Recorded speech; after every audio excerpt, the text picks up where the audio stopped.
After 8 o'clock, and let's get our first show on the road. Pardon, it's not 11 minutes, it's 17 minutes after 8 o'clock. And we are going to be talking with Nkosana Mvundlela, who is the president of the Black Lawyers Association.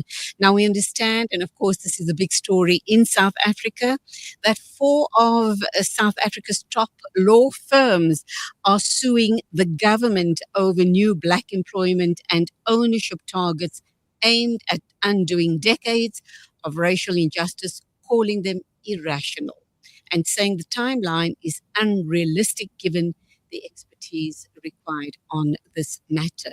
So let's weigh in with the president of the Black Lawyers Association, and that's you, Mr. Mvundlela. And a very good morning. Welcome to the program. And here now, the Black Lawyers Association has entered the fray. What on earth is going on here? Good morning, Julie, and good morning to all your listeners and viewers. The surname is Mvundlela. I understand it may be a little difficult for other people to pronounce it. I do beg your pardon. Please forgive me. That's fine. Just so that your record would be aligned. But you're asking a very pertinent question, and I am impressed by the preview you put on the matter of the purpose for the codes is to undo decades of unjust briefings, of unjust enrichment, of unjust empowerment of the few. And the purpose of that codes is to undo exactly that. And it is a call from the Constitution itself, which everybody actually sings praise about, that we should have a progressive, systemic policy change that is going to ensure that those that are historically marginalized are getting an opportunity to be empowered. And for government to do that, they must be able to have an empowering legislation or framework that within which they are going to do that. Now, the entire spectrum about the angle that people seems to be very interested in is the issues of ownership of these law firms, the 50% mark that they must reach in ensuring that they promote people of color within their equity directorship space. That is not the only issue that is at play, and we want to put the record straight that the entire purpose is to actually empower those that are historically marginalized. The consequence of not empowering them are dire because, as we know, the legal fraternity itself, it's basically the yardstick within which is the source out of which society must be able to rely on its ethical line of reasoning. So you cannot have one set of lawyers being overly empowered and one set of lawyers being underprivileged, even post-democracy.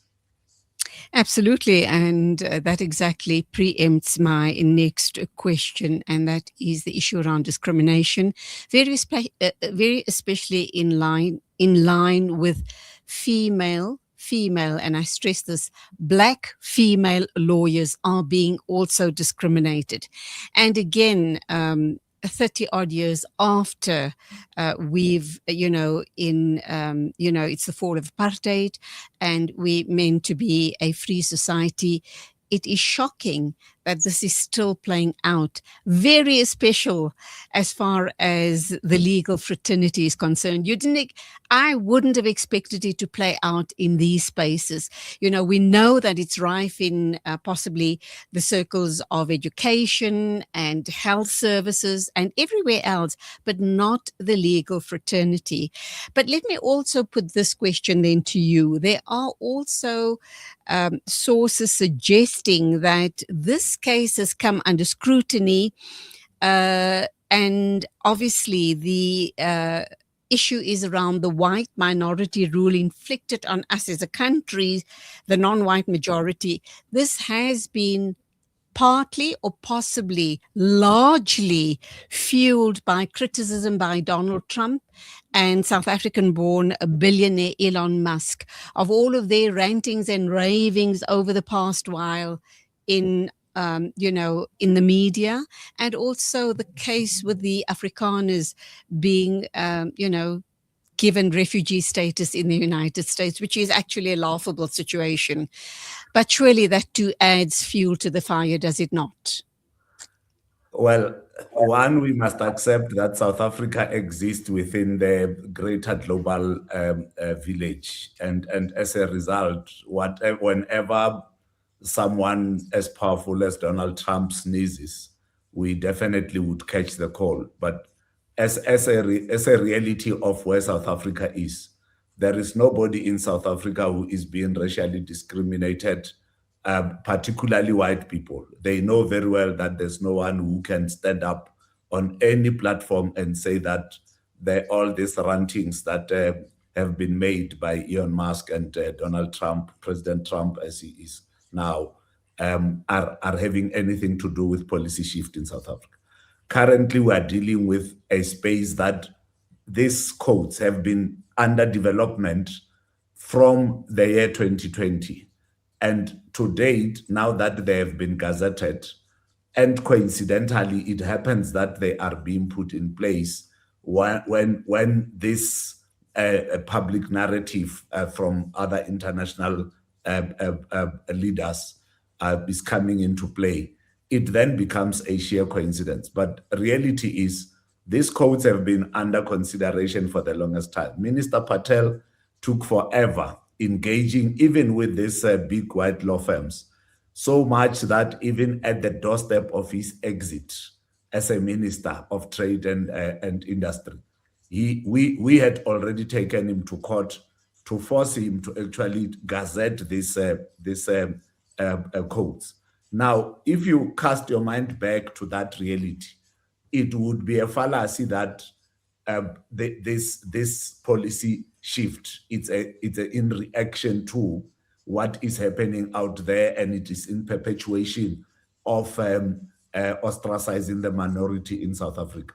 You just have an abnormal situation, as you see it now, Julie, that you are sitting with probably 7.7% of the people in South Africa holding almost 80% of the economy of South Africa.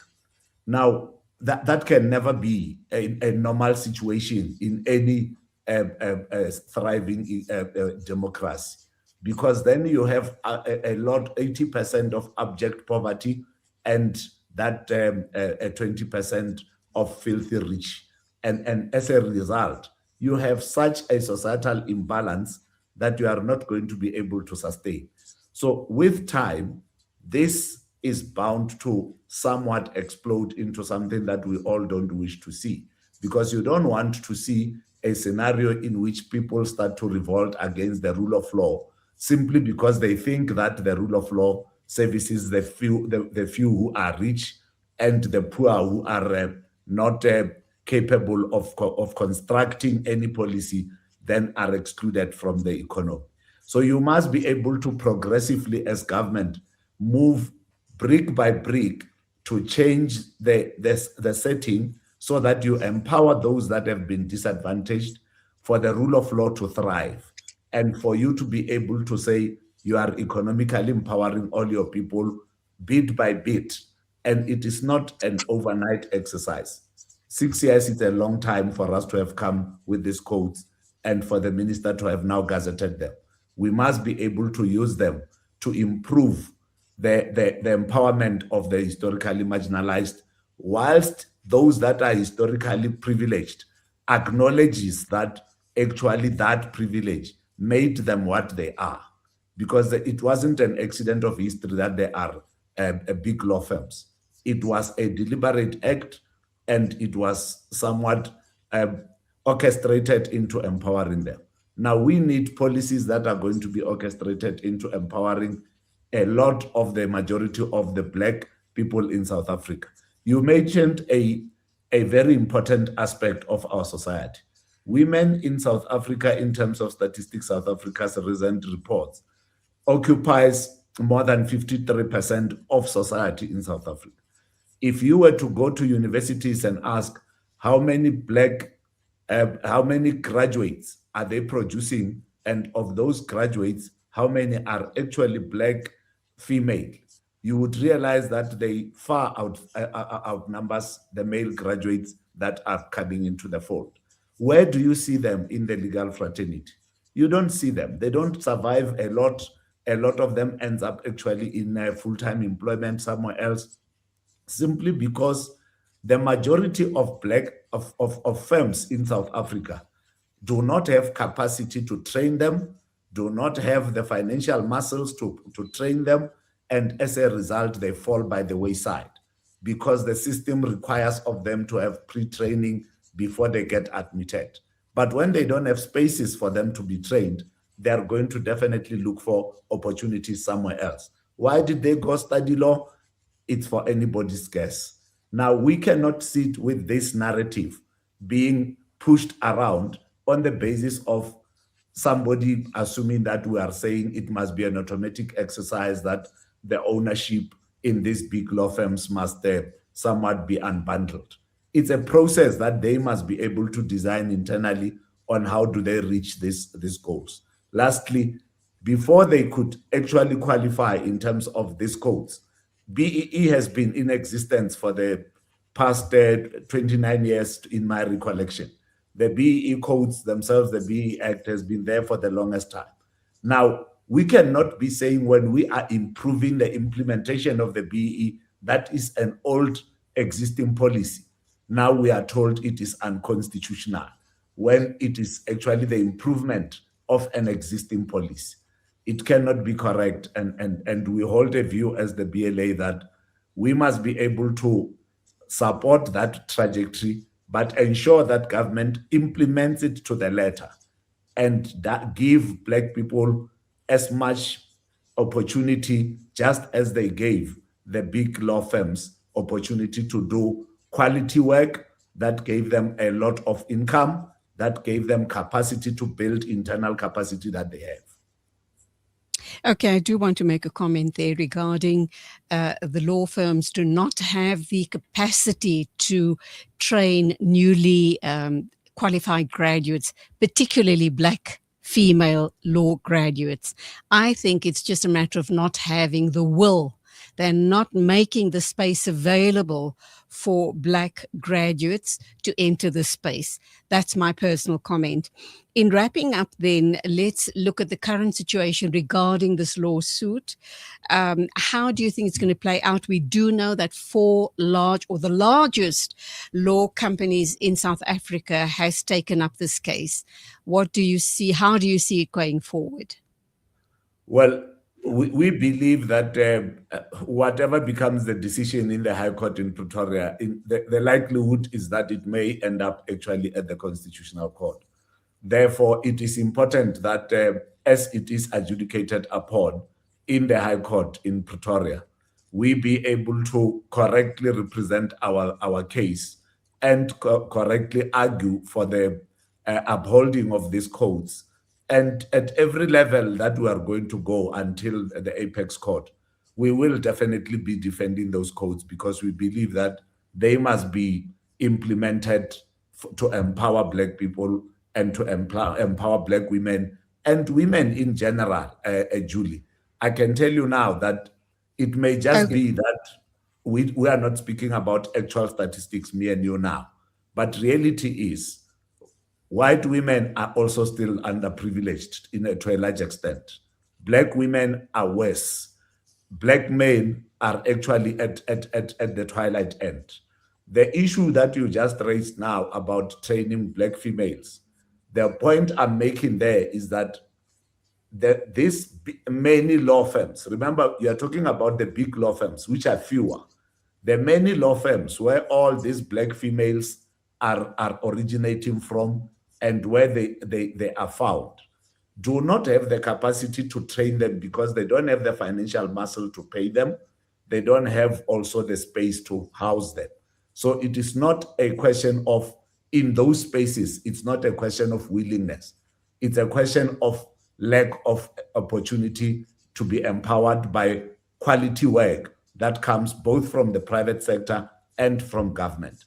And that is why we're engaging the minister now on the sides about how to make sure that the Black women and Black lawyers in general and all women in particular are empowered with a view to ensure that we empower society, because we are alive to the fact that you empower a woman, you empower society, because women will naturally do teach.